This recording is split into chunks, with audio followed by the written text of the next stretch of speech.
right, ladies and gentlemen, we've all poured out some 87 octane for Clifford. He'll be missed and not forgotten.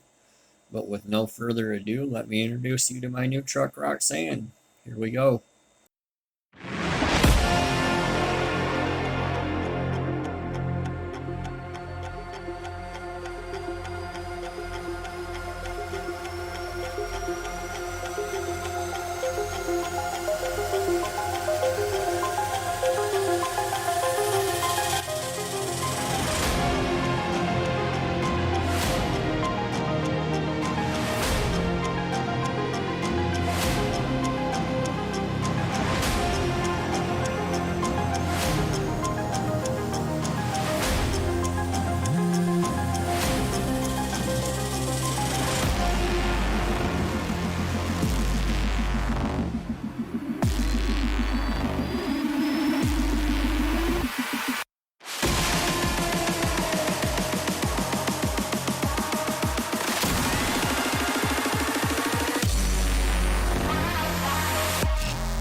Alright, that's enough of that. Roxanne is a 2018 Ram 1500.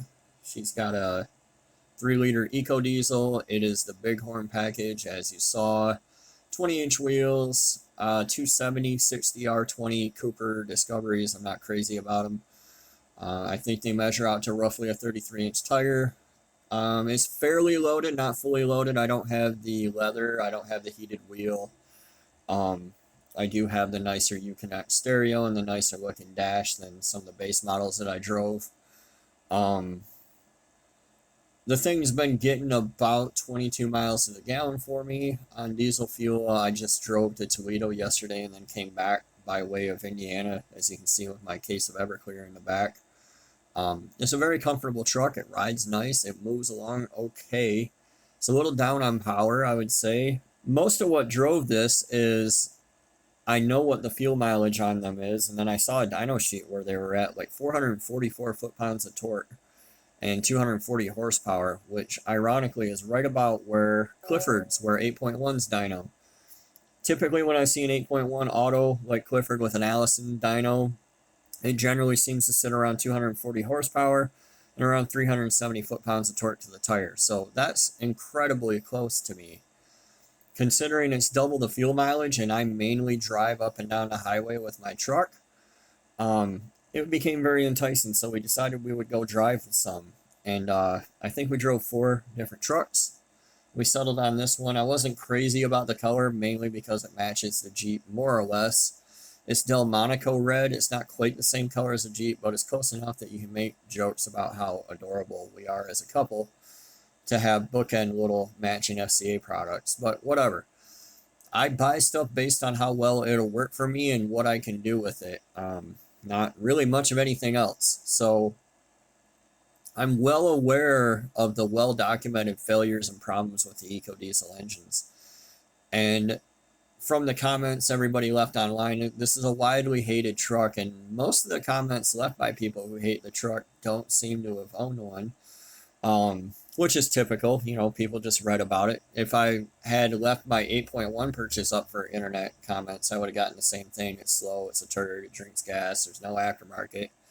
And really the thing was a fine truck for me. I put 140,000 miles on it or something, 120,000 miles on it. I never did any major repairs to it.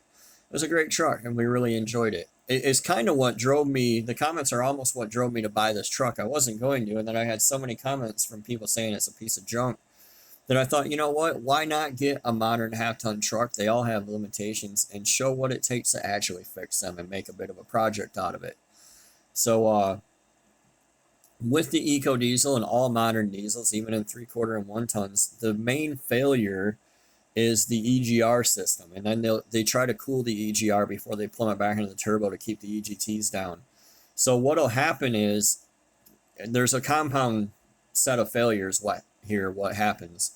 The crankcase vent will allow oil to get into the intake, and then that combines with the nasty sooty exhaust gas from the EGR, and it makes this really awesome soot style stuff that you can see here. And eventually it clogs stuff up that needs to move and you get a failure. In the EcoDiesel specifically, it seems to clog up the actual oil passages over time. So I have access through work. I was able to determine that the engine in this thing was replaced at 87,000 miles, so I'm not that worried about it. I already have tuning on the way for it to turn the EGR off electronically, and I already have transmission tuning on the way for it. Currently, my current drive situation, I've kind of beat on it a little bit. I'm still averaging 22.7 miles to the gallon on my first tank. I expect that to get a little bit better, and once the weather turns for the better, I'll go ahead and actually physically delete the EGR cooler, the DPF, the DEF, and everything else that can cause problems for this. And I'll probably go ahead and run a dyno test on the truck stock, see what it lays down at the tires. I've already reached out to a couple local places to see what kind of cost and time to get me in, and then see what it does with the tuning. Otherwise, I'm not a big fan of the chrome moldings on the side. I'll probably pull them off. I don't like the chrome door handles. I'll see if I can't color match them one way or another. That might have to wait until spring when it warms up. We'll see. I'm kind of torn on the level, and I might do a level in a set of 35s. Apparently, that's all it takes for these Dodges. It's a level, a 2-inch level, and you can throw 35s on it. And I get good enough mileage that why not? Well, also, I get really good mileage right now stock, and I enjoy that, and I don't really want to give it up. So we'll see how I feel. These tires are about half bald.